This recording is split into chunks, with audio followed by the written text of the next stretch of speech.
ಪ್ರೀತಿಯ ಸ್ನೇಹಿತರೆ, ಮುಂಜಾನೆಯ ಶುಭವಂದನೆಗಳು. ಇಂದು ಕೂಡ ನಾವು ಯಹೂದ್ಯರ ಅರಸರಲ್ಲಿ ಮತ್ತೊಬ್ಬ ಅರಸನ ವಿಷಯವಾಗಿ ನಾವು ನೋಡಿಕೊಳ್ಳೋಣ. ಅವನು ಅಬೀಯನ ಮಗನಾದ ಆಸನು. ಆಸನು ತನ್ನ ಆಳ್ವಿಕೆಯ ಆರಂಭದಲ್ಲಿ ದೇವರ ದೃಷ್ಟಿಯಲ್ಲಿ ಒಳ್ಳೆಯವನು, ನೀತಿವಂತನೂ ಆಗಿದ್ದನು.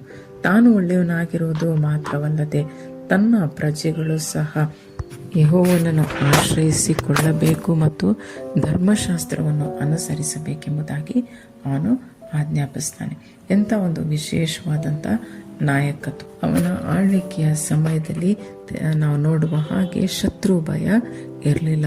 ಜನರು ನಿರ್ಭಯವಾಗಿ ಮತ್ತು ಸಮಾಧಾನದಲ್ಲಿ ಜೀವಿಸ್ತಾ ಇದ್ರು. ಸಮಾಧಾನದ ಮಾರ್ಗದಲ್ಲಿ ಜನ ಕೂಡ ನಡೀತಾ ಇದ್ರು. ಇದಲ್ಲದೆ ಕೂಶ್ಯನಾದ ಜೆರಹನು ಯುದ್ಧಕ್ಕೆ ಬಂದಾಗ ಅರಸನು ದೇವರ ಸಹಾಯದಿಂದ ಯುದ್ಧದಲ್ಲಿ ಜಯವನ್ನು ಅನುಭವಿಸ್ತಾನೆ.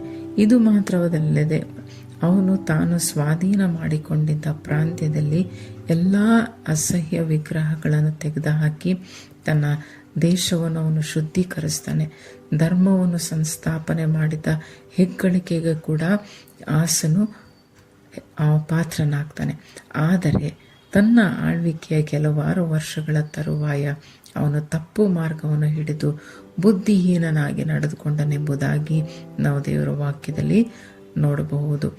ತನ್ನ ತಪ್ಪುಗಳ ವಿಷಯದಲ್ಲಿ ಎಚ್ಚರಿಸಿದ ಪ್ರವಾದಿಯ ಮೇಲೆ ಆತನ ಏನ್ ಮಾಡ್ತಾನಂದ್ರೆ ಕೋಪಗೊಳ್ತಾನೆ. ಆ ಪ್ರವಾದಿಯನ್ನು ಕೂಡ ಅವನು ಸೆರೆಗೆ ಹಾಕಿಸ್ತಾನೆ.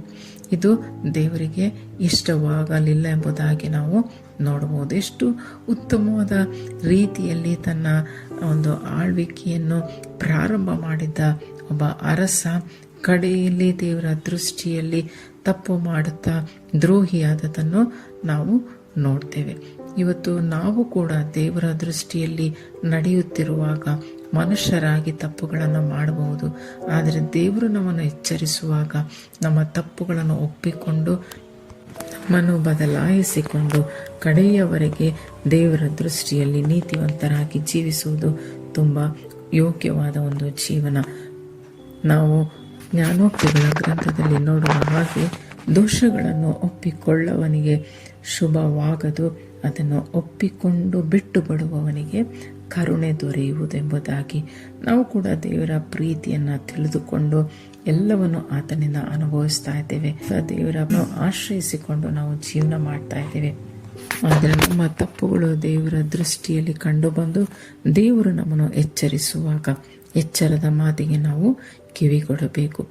ದಾವೀದನು ಕೂಡ ತಪ್ಪು ಮಾಡಿದಾಗ ದೇವರು ನಾತಾನನ ಮೂಲಕ ಅವನನ್ನು ಎಚ್ಚರಿಸ್ತಾನೆ. ದಾವೀದನು ಪ್ರವಾದಿಯ ಮಾತನ್ನು ಕೇಳಿ ದೇವರ ಕಡೆಗೆ ತಿರುಗಿಕೊಂಡು ತನ್ನ ತಪ್ಪುಗಳನ್ನು ಅರ್ಥ ಮಾಡಿಕೊಂಡು ಸಂಪೂರ್ಣವಾಗಿ ಆತನು ದೇವರ ಸನ್ನಿಧಾನದಲ್ಲಿ ತನ್ನನ್ನು ಒಪ್ಪಿಸಿಕೊಡುವುದನ್ನು ನಾವು ನೋಡಬಹುದು. ಇವತ್ತು ಆಸನಲ್ಲಿದ್ದಂಥ ಒಳ್ಳೆಯ ಗುಣಗಳನ್ನು ನಾವು ನಮ್ಮದಾಗಿಸಿಕೊಳ್ಳೋಣ. ಅದರ ಸಂಗಡ ಆತನು ಮಾಡಿದಂಥ ತಪ್ಪುಗಳನ್ನು ನಾವು ಮಾಡದೆ ನಮ್ಮ ಜೀವಿತದಲ್ಲಿರುವಂಥ ಎಲ್ಲ ಅಸಹ್ಯವಾದ ವಿಗ್ರಹಗಳನ್ನು ತೆಗೆದುಹಾಕಿ ನಮ್ಮನ್ನು ಶುದ್ಧೀಕರಿಸಿಕೊಂಡು ಕರ್ತನ ಚಿತ್ತಕ್ಕೆ ವಿಧೇಯರಾಗಿ ನಾವು ಜೀವಿಸೋಣ. ದೇವರು ನಮ್ಮನ್ನು ತನ್ನ ಸನ್ಮಾರ್ಗದಲ್ಲಿ ಮುನ್ನಡೆಸಲಿ. ಆಮೇನ್. ಈ ಕಾರ್ಯಕ್ರಮದ ಬಗ್ಗೆ ನಿಮ್ಮ ಅಭಿಪ್ರಾಯ, ಸಲಹೆಗಳು ಹಾಗೂ ಯಾವುದೇ ಪ್ರಾರ್ಥನಾ ಮನವಿಗಳಿದ್ದಲ್ಲಿ ನಮ್ಮ ದೂರವಾಣಿ ಸಂಖ್ಯೆಗೆ ನೀವು ಕರೆ ಮಾಡಬಹುದು. ನಮ್ಮ ದೂರವಾಣಿ ಸಂಖ್ಯೆ 996026065453. ನಿಮ್ಮ ಅಭಿಪ್ರಾಯಗಳನ್ನು ಇಮೇಲ್ ಮೂಲಕವೂ ನಮಗೆ ತಿಳಿಸಬಹುದು. ನಮ್ಮ ಇಮೇಲ್ ID info@fibaonline.org. ವಂದನೆಗಳು.